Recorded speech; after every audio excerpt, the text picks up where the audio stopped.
WhatsApp மூலம் பரவும் குழந்தை கடத்தல் வதந்தியால் ஏராளமான அப்பாவி உயிர்கள் பலியாகி வருவது தொடர்கதையாகிவிட்டது. வதந்தியை நம்பாமல் இருப்பது முக்கிய விழிப்புணர்வாக இருக்கிறது. இது பற்றி விவரிக்கிறது இந்த சிறப்பு தொகுப்பு.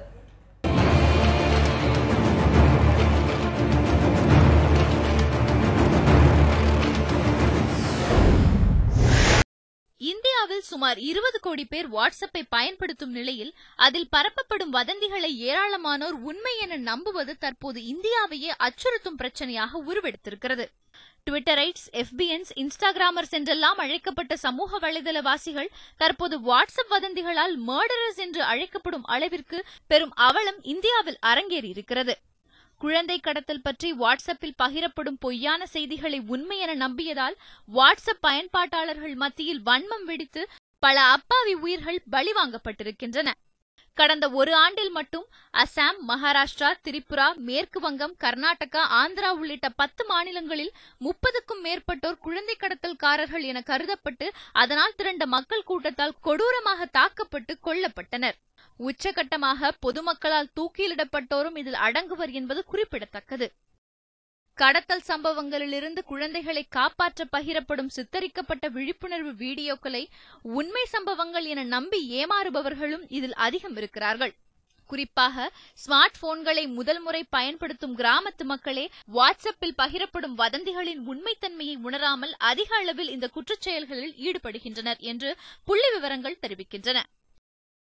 தங்கள் சமூகம் சார்ந்திராத வேறு இன மக்கள், வேறு மொழி பேசுபவர்கள், மாறுபட்ட உடை, மாறுபட்ட செயல்பாடுகள் என வித்தியாசமாக காணப்படும் நபர்களை குழந்தை கடத்த வந்தவர்கள் என்று நினைத்து பொதுமக்கள் தாக்குகின்றனர்.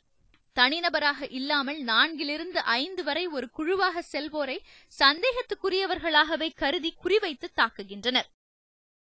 நாங்கள் குழந்தை கடத்த வந்தவர்கள் இல்லை என்று கடைசி வரை மன்றாடியவர்களை கூட நம்பாமல் துடிதுடிக்க கொன்றவர்களுக்கு இறந்தவர்களின் அழுகுரலில் இருந்த உண்மையை விட அவர்கள் பார்த்து பகிர்ந்த அந்த பொய்யான குறுஞ்செய்தி அவ்வளவு நம்பிக்கையை தந்திருக்கிறது என்றால் சமூக வலைதளத்தால் உருவெடுக்க இருக்கும் பேராபத்தை இது உணர்த்துவதாக இருக்கிறது என்பதில் எந்தவித மாற்றமும் இல்லை. வாட்ஸ்அப் சாட்ஸை யாரும் டிராக் செய்ய முடியாத வண்ணம் எண்ட் டு எண்ட் என்கிரிப்ஷன் முறையில் இவை செயல்படுவதால் வதந்திகளை முதலில் பரப்புவது யார் என்பதை கண்டுபிடிப்பது கடினமாகவே இருக்கிறது என்று காவல்துறையினர் தெரிவிக்கின்றனர். அது மட்டுமின்றி ஒரு குறுஞ்செய்தியின் மெட்டாடேட்டா என்பது அந்த செய்தியை அனுப்பியவரின் பெயர், எந்த சாதனத்திலிருந்து அனுப்பப்பட்டிருக்கின்றது, எங்கிருந்து லாகின் செய்யப்பட்டிருக்கின்றது போன்ற தகவல்களை தரும். ஆனால் வாட்ஸ்அப்பில் ஒரு வைரல் வீடியோவையோ அல்லது வைரல் போட்டோவையோ கம்ப்ரஸ் செய்து அனுப்பும் போது அதன் மெட்டாடேட்டா ஸ்ட்ரிப் செய்யப்பட்டு அழிந்து விடுகிறது. இதுபோன்ற காரணிகளால் உண்மை குற்றவாளிகளை கண்டுபிடிப்பதில் சிக்கல் அதிகரித்திருக்கிறது. இதை தடுக்க எந்த அளவிற்கு பொய்யான வதந்திகள் வாட்ஸ்அப்பில் பரப்பப்படுகிறதோ அதே அளவிலான அதன் பொய்த்தன்மையை விளக்கும்படியான விழிப்புணர்வு செய்திகள் பகிரப்படும் என்று வாட்ஸ்அப் நிறுவனம் தற்போது உறுதியளித்துள்ளது. ஒரு குறுஞ்செய்தியை நமக்கு அனுப்பியவரே அந்த செய்தியை உண்மையாய் எழுதியிருக்கிறாரா அல்லது அது பரப்பப்படும் வதந்தியா என்பதை கண்டுபிடிக்க அப்ளிகேஷனில் ஒரு முக்கிய மாற்றம் ஏற்படுத்தப்படும் என்று வாட்ஸ்அப் நிறுவனம் தெரிவித்துள்ளது.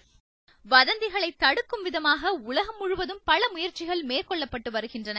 ரூமர் பஸ்டர்ஸ் என்று சொல்லப்படும் சில தன்னார்வலர்கள் கிராமங்களுக்கு சென்று வாட்ஸ்அப் வதந்திகளை நம்ப வேண்டாம் என்று சொல்லி விழிப்புணர்வு பிரச்சாரம் செய்து வருகின்றனர். உகாண்டா போன்ற நாடுகளில் சமூக வலைதளத்திற்கு வரி, மெக்சிகோவில் பொய்யான செய்திகளை பரப்புவோரை கண்டுபிடிக்க குழு, எகிப்து, சீனா, சவுதி அரேபியா போன்ற நாடுகளில் வதந்திகளை தடுக்க வாட்ஸ்அப்புக்கே தடை என இதுநாள் வரை உலக நாடுகள் வாட்ஸ்அப் வதந்திகளை தடுக்க பல முயற்சிகளை மேற்கொண்டு வந்துள்ளன. அதேபோல் இந்திய அரசாங்கமும் மக்களும் தொழில்நுட்ப நிறுவனங்களும் இணைந்து செயல்பட்டால் மட்டுமே காட்டுத்தீ போல் பரவும் தவறான வதந்திகளை தடுத்து இதுபோன்ற டிஜிட்டல் டிசாஸ்டர்களிலிருந்து அப்பாவி மக்களை காப்பாற்ற முடியும்.